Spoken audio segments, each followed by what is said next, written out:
2047 నాటికి వికసిత భారత్ లక్ష్యంగా పనిచేస్తున్న తమ దేశంలో పెట్టుబడులు పెట్టేందుకు ఇదే సరైన సమయమని ప్రధాని నరేంద్ర మోదీ ఫ్రెంచ్ కంపెనీలకు ఆహ్వానం పలికారు. భారత్ అభివృద్ధి ప్రయాణం కల్పిస్తున్న అపారమైన అవకాశాలను పరిశీలించాలని కోరారు. 14వ ఇండియా ఫ్రాన్స్ సీఈఓల ఫోరంలో ప్రధాని మోదీ ఈ వ్యాఖ్యలు చేశారు.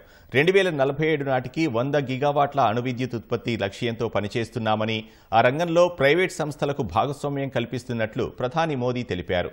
భారత్ అతివేగంగా ప్రపంచ పెట్టుబడులకు గమ్యస్థానంగా మారబోతుందన్నారు. రీఫార్మ్, పర్ఫార్మ్, ట్రాన్స్ఫార్మ్ నినాదంతో ప్రపంచంలో మూడో అతిపెద్ద ఆర్థిక వ్యవస్థగా మారబోతున్నట్లు చెప్పారు.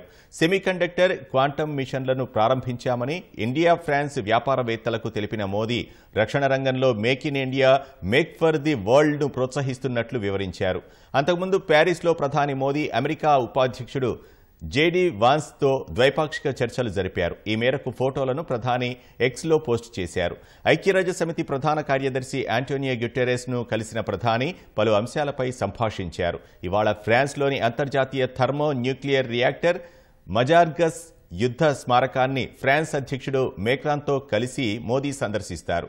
అనంతరం ప్రధాని అమెరికా పర్యటనకు బయలుదేరుతారు.